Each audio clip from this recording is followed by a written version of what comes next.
إن الله وملائكته يصلون على النبي يا أيها الذين آمنوا صلوا عليه وسلموا تسليما. اللهم صل على سيدنا ومولانا محمد وعلى آل سيدنا ومولانا محمد وعلى آله وأصحابه وبارك وسلم كثيرا كثيرا. أعوذ بالله من الشيطان الرجيم. بسم الله الرحمن الرحيم. وإذ جعلنا البيت مثابة للناس وأمنا واتخذوا من مقام إبراهيم مصلى وعاهدنا إلى إبراهيم وإسماعيل أن طهر بيتي للطائفين والآكفين والركع السجود. صدق اللہ العلی العظیم۔ اور جب بنایا ہم نے اس گھر کو جائے رجوع واسطے لوگوں کے اور امن، اور بناؤ تم جائے قیام سے ابراہیم کی جائے نماز، اور عہد لیا ہم نے طرف ابراہیم اور اسماعیل کی اس کا کہ پاک رہو تم میرا گھر واسطے طواف والوں کے اور اعتکاف والوں اور رکوع والوں اور سجدے والوں کے۔ اور تفسیراً جو لکھا جاتا وہ یہ ہے کہ اور یاد کرو جب ہم نے اس گھر کو لوگوں کے لیے مرجع اور امان بنایا، اور ابراہیم کے کھڑے ہونے کی جگہ کو نماز کا مقام بنایا، اور ہم نے تاکید فرمائی ابراہیم و اسماعیل کو کہ میرا گھر خوب ستھرا کرو طواف والوں اور اعتکاف والوں اور رکوع والوں اور سجود والوں کے لیے۔ سبحان اللہ سبحان اللہ۔ اس آیت کا پچھلی آیت سے چند طرح تعلق ہے۔ پچھلی آیت میں فرمایا گیا تھا کہ ہم نے ابراہیم علیہ السلام کو بہت سے احکام کا مکلف کیا جن پر انہوں نے بخوشی عمل کیا۔ اب فرمایا جا رہا ہے کہ ان کو بیت اللہ شریف کی خدمت جیسے اہم کام کی بھی تکلیف دی گئی جو انہوں نے برداشت کر لی۔ پچھلی آیت میں ابراہیم علیہ السلام کی امانت کا ذکر تھا، اب اس کا ثبوت دیا جا رہا ہے کہ ان کی امانت عامہ کا ظہور اس طرح ہو رہا ہے کہ ان کے بنائے ہوئے گھر کی طرف سب کا رجوع ہے، اور جس پتھر پر انہوں نے قدم رکھ دیا ہے یعنی مقام ابراہیم، وہ بھی قیامت تک کے لیے معظم ہو گیا۔ پہلے فرمایا گیا تھا کہ ہم نے ابراہیم کو کئی باتوں سے آزمایا تو انہوں نے انہیں پورا پایا۔ دیگر باتوں کو تو اہل کتاب بھی مانتے تھے، مگر تعمیر کعبہ اور اس کا حج ہونا اس کے وہ منکر تھے، اور کہتے تھے کہ نہ تو حج طریقہ ابراہیمی ہے اور نہ کعبہ ان کی تعمیر، بلکہ حج مشرکانہ رسم ہے جس کو محمد صلی اللہ علیہ وسلم نے اپنے ملک و قوم کی محبت میں باقی رکھا ہے۔ اس آیت میں ان کے اس خیال باطل کی تردید ہے کہ ہم نے ابراہیم سے کعبہ بنوایا اور ہم نے حج کا احکام مقرر فرمایا۔ سبحان اللہ سبحان اللہ۔ اب یہ آیت کا شان نزول جو ہے وہ یہ ہے کہ اس آیت کا ایک جملہ یعنی وَاتَّخِذُوا سے مصلی تک کا شان نزول، یعنی بیچ میں جو آیت کے بیچ میں ہے دیکھیے وَاتَّخِذُوا سے مصلی تک جو نزول ہے کہ ایک بار حضور علیہ السلام نے حضرت عمر رضی اللہ عنہ کا ہاتھ پکڑ کر وہ پتھر دکھایا جس کا نام مقام ابراہیم ہے۔ حضرت عمر نے عرض کیا کہ جب یہ اتنا معظم پتھر ہے تو ہم اسے مصلی کیوں نہ بنا لیں، یعنی اس کے سامنے کھڑے ہو کر کعبے کے رخ کر کے نماز کیوں نہ پڑھیں۔ حضور علیہ السلام نے فرمایا کہ مجھے اس کا حکم نہیں دیا گیا۔ تب آفتاب ڈوبنے سے پیشتر ہی آیت کریمہ آ گئی۔ تفسیر مدراک و احمدی میں لکھا ہوا ہے، لہٰذا یہ آیت ان آیتوں میں سے ہے جو کہ حضرت عمر رضی اللہ عنہ کی رائے کے موافق اتری، یعنی آپ جو رائے دیے تھے اسی موافق ہے۔ یعنی آپ نبی کریم صلی اللہ علیہ وسلم کو فرماتے کہ اتنا مبارک اگر پتھر ہے تو اس کو مصلی کیوں نہیں بنا لیتے ہیں، یعنی اس کو رکھ کے جو ہے نا اس کے پاس جو ہے نا کعبے کی طرف رخ ہو کے ہم نماز کیوں نہیں پڑھتے مثال کے طور پر۔ تو نبی کریم صلی اللہ علیہ وسلم بولے کہ اس کا مجھے حکم ابھی نہیں ہوا، اور اس دن جو ہے غروب سے پہلے ہی جو ہے نا یہ آیت نازل ہو گئی۔ وَإِذْ جَعَلْنَا، یہاں ایک فعل پوشیدہ ہے، یعنی اے نبی علیہ الصلوۃ والسلام یہ واقعہ یاد کرو یا ان لوگوں کو بتاؤ، اے لوگو یہ واقعہ یاد کرو ہم نے بنایا۔ خیال رہے کہ بیت اللہ کا زیارت گاہ ہونا آدم علیہ السلام کے وقت سے ہے، جیسے کہ خلاصہ تفسیر میں انشاءاللہ معلوم ہوگا۔ چنانچہ اس مقام پر گھر کی شکل میں عمارت بنانے والے ابراہیم علیہ السلام ہی ہیں، اسی لیے اس کا بیت کی شکل میں مرجع قلائق ہونا ان کے وقت سے ہوا، لہٰذا قصہ ابراہیمی میں یہ واقعہ بیان کیا گیا۔ البیتہ، یہ بیتتن سے بنا ہے جس کے معنی ہے رات گزارنا۔ بیت وہ کوٹری یا عمارت جس میں رات گزاری جائے۔ اب بیت ہر کوٹری یا عمارت کو کہنے لگیں، اس معنی میں کعبے کو بیت کہا جاتا ہے، بلکہ مطلق البیت خانہ کعبہ ہی مراد ہوتا ہے کیونکہ وہ سب سے پرانا گھر ہے، اس کو بنانے والی بڑی معظم ہستیاں ہیں، لہٰذا اس وصف میں یہ کامل ہے۔ یعنی بیت جو ہے ایسی کوٹری جہاں پہ رات گزاری جا سکے، جیسا گھر کو بھی بیت کہا جاتا ہے اسی لیے تاکہ رات میں جو ہے نا اندر آپ گھر میں محفوظ رہ کے رات گزار سکتے۔ اور حقیقی بیت تو کعبۃ اللہ ہی ہے کیونکہ سب سے پرانی عمارت جو دنیا میں بنی وہ وہی ہے۔ انشاءاللہ اس کو تفسیر میں پڑھیں گے۔ مصابتن، یہ صوبن سے بنا ہے جس کے معنی ہے رجوع کرنا۔ جزائے خیر کو بھی اسی لیے ثواب کہتے ہیں کہ وہ کرنے والے کی طرف لوٹتی ہے۔ دیکھیے بہت بہت اچھا نقطہ ہے کہ مصابتن جو ہے نا یہ صوبن سے بنا ہے، جس کے معنی ہے رجوع کرنا، اور ثواب بھی اس لیے کہتے ہیں کہ جو ہے نا نیک عمل کا ثواب اس لیے بولتے ہیں وہ لوٹتا ہے۔ غالباً کپڑے کو بھی صوب اس لیے کہتے ہیں کہ وہ انسان کے جسم پر لوٹ لوٹ کر آتا ہے، بار بار پہنتے نا۔ مصابتن اس میں ظرف ہے جس کے معنی ہے لوٹ کر آنا، آنے یا متفرق ہو کر ملنے کی جگہ، چونکہ اس مقام پر سارے جہاں کے لوگ جمع ہوتے ہیں، یا جو ایک بار وہاں آتا ہے وہ بار بار آنا چاہتا ہے، راستے کی مصیبتوں کی پرواہ نہیں کرتا، یا جو دنیاوی مشاغل سے فارغ ہو جاتا ہے اور اپنی آخر عمر میں قدم رکھتا ہے تو اللہ اللہ کرنے کے لیے کعبہ معظمہ جانے کی کوشش کرتا ہے۔ یا جن انبیاء کی امتیں ہلاک ہوئیں عموماً یہاں آ کر رہیں، جیسے صالح علیہ السلام وغیرہ، اس لیے اسے مصابہ کہا۔ یوں سمجھو کہ کعبہ معظمہ وہ آشیانہ ہے کہ جس کی طرف پرندے شام کے وقت لوٹتے ہیں، یا ہر جگہ کے مسلمان اسی طرف منہ کر کے نماز وغیرہ عبادت کرتے ہیں، یا ہر جگہ کے مرنے والے مسلمان کو موت کے وقت اور خبر میں ادھر منہ کر کے لٹایا جاتا ہے۔ تفسیر عزیز میں لکھا ہوا ہے، اس لیے ہوتا ہے نا خبر میں جو ہے نا قبلے کی طرف منہ رکھتے ہیں، اور سر جو ہے نا وہ یعنی ادھر ہوتا ہے، یعنی ایسا لٹاتے ہیں خبر میں اکثر جو ہے نا، خیر مردوں کو تو حضرات کو معلوم ہے، جو عورتیں ان کے لیے خبر میں میت کو ایسا لٹاتے کہ جو ہے نا قطب کی طرف جو ہے نا سر ہوتا، اور جو ہے نا یعنی ایسا آڑا لٹاتے اور سر جو ہے نا چہرہ موڑ دیتے قبلے کی طرف۔ للناس اس میں الف لام عہدی ہے، یعنی حاجیوں یا عمرہ کرنے والے یا سارے مومنوں کا ملجا و ماوا، مومن جنات کا بھی جائے رجوع کعبہ معظمہ ہی ہے، کہ وہ بھی اسی طرف منہ کر کے نماز وغیرہ عبادت کرتے ہیں، یعنی جو مومن جن ہیں وہ بھی جو ہے نا کعبۃ اللہ کی طرف ہی قبلہ مانتے ہیں، کعبۃ اللہ کی طرف ہی منہ کر کے نماز وغیرہ پڑھتے ہیں۔ مگر چونکہ اصل مقصود انسان ہے اور جنات وغیرہ ان کے تابع، اس لیے خصوصیت سے انسانوں کا ذکر ہوا۔ نیز حج کعبہ صرف انسانوں پر فرض ہے، رب فرماتا ہے وَلِلَّهِ عَلَى النَّاسِ حج البیتی، اس لیے انسانوں کے لیے یہ کئی طرح مرجع ہے۔ وَأَمَنَا یہ مصدر بمانے اسم فعل یا اسم ظرف ہے، یعنی امن پانے کی جگہ یا امن دینے والا۔ یہاں جنون، جزام اور برس سے لوگوں کو امن ملتا ہے۔ جنون بولتے ہیں نا جیسا پاگل پن، مثال کے طور پر، اور جزام لپرسی وغیرہ جو بیماری ہوتی ہے، اور برس جو ہے جیسا پگمنٹیشن وغیرہ اسمن، یہ ساری چیزوں سے جو ہے نا امن ملتا ہے کعبۃ اللہ سے لوگوں کو امن ہے۔ یا حاجی کو عذاب آخرت سے امن ہے، اور حاجیوں کو بھی آخرت کے عذاب سے امن ہے۔ یا اس مجرم کو جو وہاں داخل ہو جائے قانونی سزا سے امن ہے۔ یا خود یہ مقام ظالموں کے قبضے سے محفوظ ہے کہ جو بے دین اسے ویران کرنا چاہے وہ تباہ ہو جائے، جیسے اصحاب فیل وغیرہ۔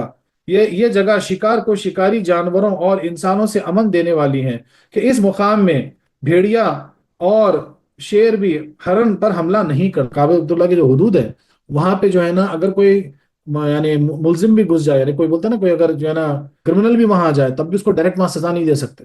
ہاں یہ رکتا ہے اصل میں، اس کا طریقہ کیا ہے کہ اسے کھانے پینے کی چیزیں بند کر دو تاکہ بھوک سے باہر آئے ہو، پھر اس کو پکڑ کے سزا دی جائے، اس کا طریقہ ویسے لے کے چلنا ہوتا۔ اور اس جگہ پہ کعبۃ اللہ میں دیکھا گیا کہ جو ہے نا شکار بھی نہیں ہوتا، اس لیے شکار کی بھی وہاں پابندی ہے۔ اور شیر وغیرہ بھی اگر ہرن بھی وہاں جائے نا تو شیر حملہ نہیں کرے گا اس جگہ پہ، شکار نہیں کرے گا۔ سبحان اللہ سبحان اللہ، ساری چیزوں سے اس لیے اس کو امن کا شہر کہا گیا۔ خیال رہے کہ یہاں بیت سے سارا حرم مراد ہے۔ اب یہاں پر جو ہے نا صرف کعبۃ اللہ کی چار دیواری نہیں بلکہ پورے حرم یعنی حدود جو کعبۃ مکے میں جو حدود ہے نا قائم ہے، جیسا جو عمرے حج کے لیے گئے ان کو پتا ہوگا، جو نہیں گئے ان کے لیے سمجھنا چاہیے کہ کعبے سے کچھ دور پہ کلومیٹر دور پہ ہی جو ہے نا حدود لگائے گئے چاروں طرف سے، تو وہ کعبے کی پوری حدود ہوتی ہے۔ وہ کیسے بنی وہ بھی اس کا انشاءاللہ آگے گفتگو کریں گے۔ تو ساری حدود کی طرف اشارہ ہے، صرف کعبۃ اللہ کی عمارت کی طرف نہیں۔ مگر چونکہ اس رقبے کی یہ حرمت بیت کی وجہ سے ہے اس لیے اس کا ذکر ہوا۔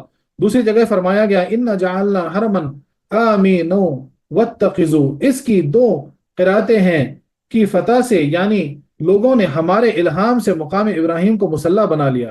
اس صورت میں جعلنا پر عطف بلا تکلف صحیح ہے، اور دوسرے قاف کے کسرہ سے تو یہاں قلنا پوشیدہ ہے، یعنی ہم نے کہا کہ تم اسے مسلح بنا لو، کیونکہ انشاء کے عطف خیر بجائز نہیں، اور جائز نہیں۔